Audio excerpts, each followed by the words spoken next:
My name is Malene Hayes. I was 17 when my world cracked open in two places. First, when the boy I thought I loved walked away without looking back, and second, when my own parents told me to pack my bags and leave. No goodbyes, no second chances, just a door closing behind me in the middle of January. It started out like a lot of high school stories do. Jake was the golden boy, varsity soccer captain. Charming, easy smile, always had a plan. And me, I was quiet. A straight A student who liked sketching in the margins of her notebooks and dreaming about a life that felt a little more alive than the one I had. With Jake, it felt like someone finally saw me. We used to talk about moving in together after graduation, some little apartment downtown with terrible plumbing and big windows, maybe opening a small cafe where I designed the menu and he'd charm the customers. We believed in each other's dreams like they were gospel. But that kind of belief doesn't always last. By the time summer blurred into fall, Jake had changed. His texts got shorter, the silences longer. He started talking about Stanford Law School internships in New York. And then one afternoon in October, just as the leaves were starting to burn red and gold, he told me it was over. Just like that, no fight, no tears, just his hands shoved deep in his jacket and a voice that didn't shake when he said, This isn't working anymore." He walked away, and I let him. I stood there in the middle of the park path, frozen in place, my scarf twisting in the wind. I didn't chase him. I didn't cry. Not yet. I didn't know then that heartbreak was only the first storm coming. Jake and I met in sophomore year. It wasn't fireworks at first. Not really. He borrowed my pen in history class and forgot to give it back. That was the beginning. From there, it became late-night calls, long walks home, and dreams stitched together over milkshakes to do a time. We were young, but we talked like we had the whole world figured out.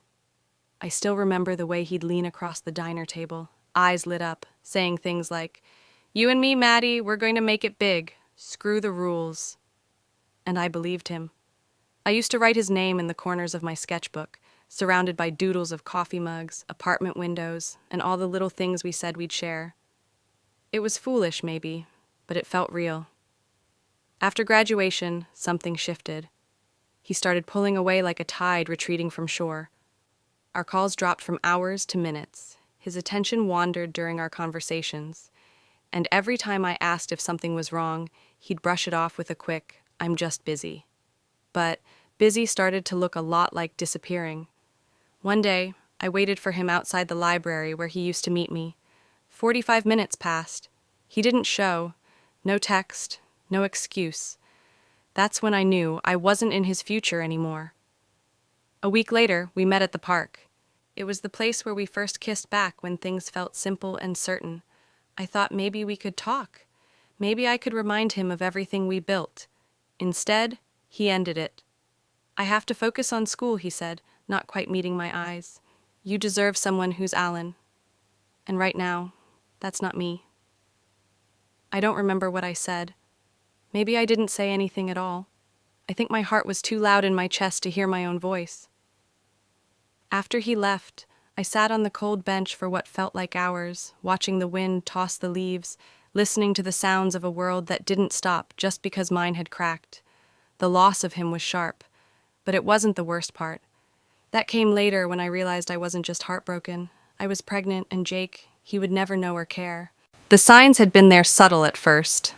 I was always tired. The smell of coffee made me nauseous, and my favorite jeans suddenly didn't zip up like they used to. Still, I told myself it was stress, maybe hormones, maybe anything but what I feared it might be. But fear has a way of sitting in your gut until it demands to be heard.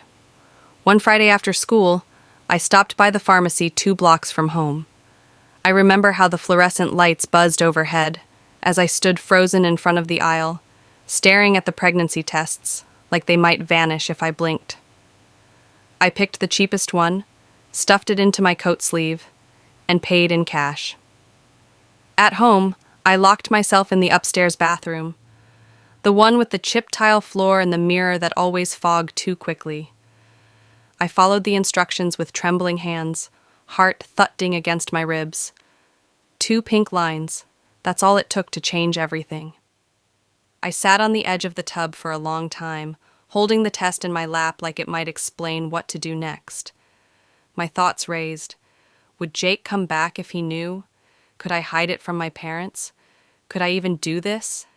That night at dinner, the table was set like usual: meatloaf, mashed potatoes, green beans. My dad read the paper while my mom hummed to herself in the kitchen. Everything looked normal, but inside me a storm was building. "I need to talk to you," I said, voice barely above a whisper. My father looked up, adjusted his glasses. My mom stopped mid-step, casserole dish in hand. I stood there, unable to sit, unable to breathe. "I'm pregnant." The silence that followed was total, the kind that makes your ears ring. Then came the shouting, the shaking chairs, the shock melting into fury. "You've disgraced this family," my mother hissed. "You're not raising a baby under my roof," my father said, voice like ice cracking underweight. "Pack your things. You're out." I begged, I cried, but it didn't matter. By the time I closed the door to my room that night, I knew I had to leave, and I had nowhere to go. I sat on the edge of my bed, my hands still shaking, as I zipped up an old duffel bag I hadn't used since summer camp in 7th grade. Inside, I stuffed 2 sweaters, a pair of jeans, my toothbrush, and the only photo I had of me and Jake taken at the county fair when things still felt like forever. I hesitated before sliding it into the side pocket.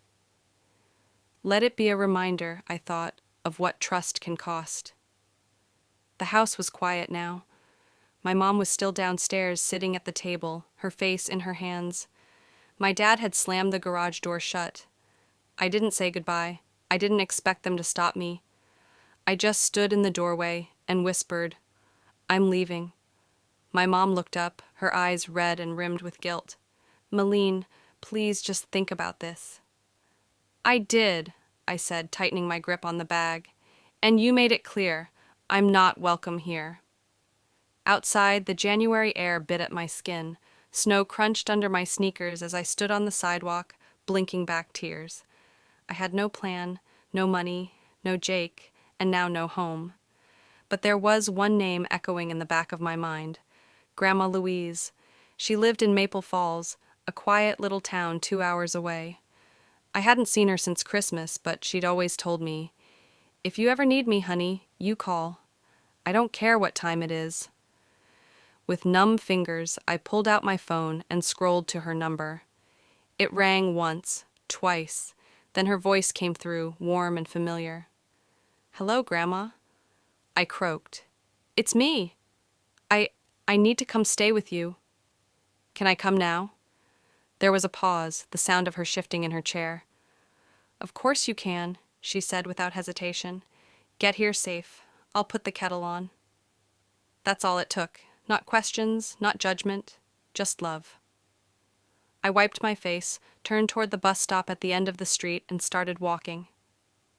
I didn't know what waited for me in Maple Falls, but I knew who would be there, and right now, that was enough. The Greyhound pulled into Maple Falls just after midnight. The station was quiet, lit by flickering street lamps and the glow of a vending machine humming near the wall. I stepped off the bus, duffel bag heavy on my shoulder, feet crunching over frost. My breath fogged in the cold air, and my heart beat loud in my ears. Grandma Lewis's house was only 3 blocks away.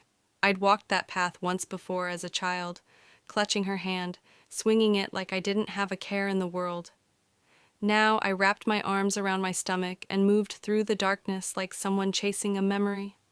Her porch light was on. That old porch had sagged for as long as I could remember, but it was always swept clean. A row of little ceramic frogs still lined the steps, one missing an eye. Before I could knock, the front door swung open. There she was. Louise wore a faded robe with little blue flowers and thick wool socks that barely clung to her slippers. Her silver hair was piled into a messy bun, and her sharp gray eyes softened the moment they met mine. She didn't say a word at first, just opened her arms. I collapsed into them. The smell of cinnamon and old books wrapped around me as she held me tight. Her frame was smaller than I remembered, but her hug still felt like armor. "Come inside, sweetheart," she murmured. "Let's get you warm." The house hadn't changed. The same plaid couch sagged in the middle. The chipped teacup still lined the windowsill. A radio played soft jazz from the corner, the kind of music she always said made the house breathe. She handed me a mug of chamomile tea and a plate of leftover sandwiches, thick slices of bread, meatloaf, and just a smear of ketchup. I didn't even know I was hungry until I took the first bite. We sat in silence for a while. The warmth of the tea seeped into my fingers. The knot in my chest slowly began to loosen. Then I broke. "I messed up, Grandma," I whispered. "Mom and Dad said I've disgraced them, that I ruined everything." I looked up, my eyes full of fear. I'm pregnant. I'm scared, and I'm alone. Louise didn't flinch. She leaned back, took a slow sip of her tea, and set it down with quiet resolve. "A child isn't a disgrace," she said firmly. "It's a beginning. Sometimes a hard one, but still a beginning." And just like that, something in me shifted. Maybe I wasn't broken. Maybe I was just starting over. The days that followed were quiet, wrapped in slow routines, and the steady hum of healing. Grandma Louise didn't ask questions. She didn't push or pry. She just made space. Space for me to sleep, to eat, to cry when the weight of it all got too heavy to hold inside. Every morning we had tea. She liked her chamomile strong with a splash of honey and exactly 2 crackers on the side. I liked mine a little lighter, but I never told her that. It felt like a tradition I didn't want to break. By mid-February, the garden out back, just a patch of frost-covered soil, started showing tiny signs of life. Louise said winter roses were stubborn things. They bloom when everything else gives up. She'd chuckle, kneeling down to check their progress. "Remind you of anyone?" Sometimes I helped her prune dead branches or dust off her collection of teacups. Other times I curled up on the sagging couch with a blanket pulled tight and the radio whispering soft jazz in the background, sketching whatever came to mind. I started drawing again, not because I wanted to make something perfect, but because it helped me breathe. At night, I wrote in a little notebook I found tucked in the back of a drawer. I didn't write about Jake or my parents. I wrote about fear, about small victories, about the baby inside me, and what kind of life I wanted for us both. "You don't have to be perfect," Louise would say when she saw me staring out the window too long. "You just have to keep going." And I did. I got a part-time job at a local bakery downtown, just a few shifts a week.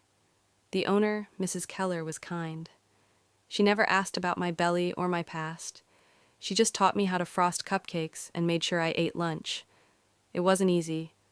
Some nights, I still cried myself to sleep. Some mornings, the fear came roaring back. But I was safe. I was growing. And for the first time in weeks, I started to believe that maybe, just maybe, I could do this. The day it happened was heavy with heat. Mid-August in Maple Falls could press against your skin like a warm breath, and that Tuesday morning was no different. I was standing at the kitchen sink rinsing a chipped plate when a sharp pain sliced through my back and settled low in my belly. My hands froze in the water. A second later, I felt the unmistakable warmth of my water breaking. "Grandma!" I called, voice tight with panic. Louise appeared within seconds, her robe tied loosely, car keys already in hand.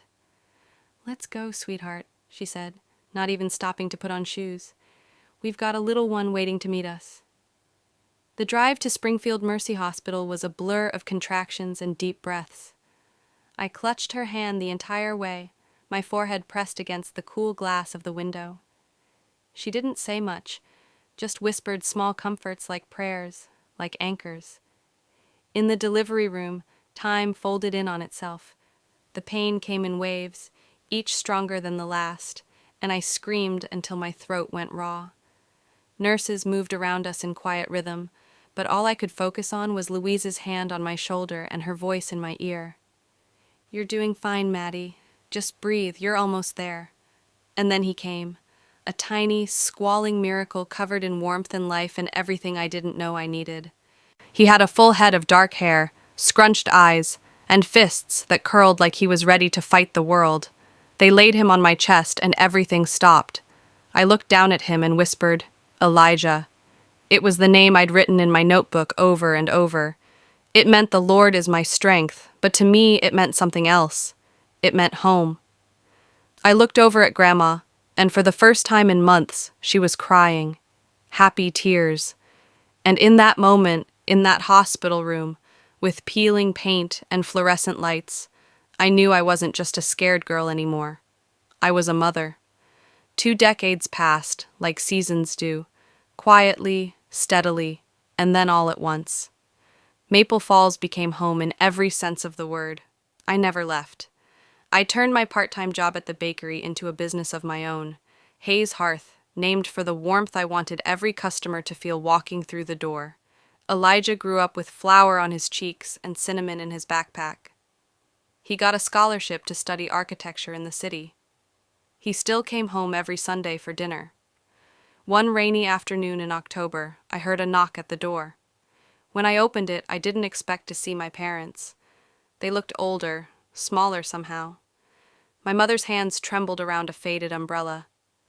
My father's voice cracked when he asked, "Is this a bad time?"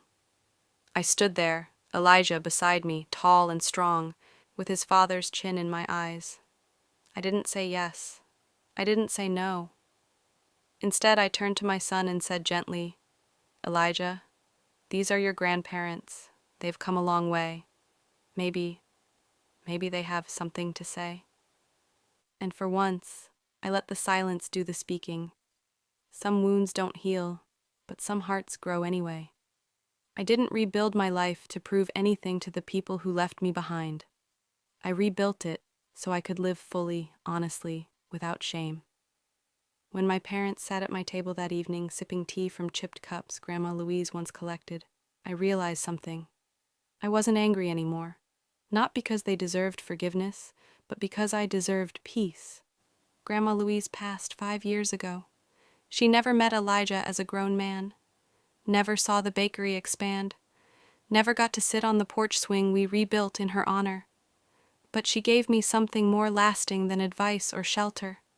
She gave me a foundation, a chance to grow roots in the very soil where I'd once felt discarded.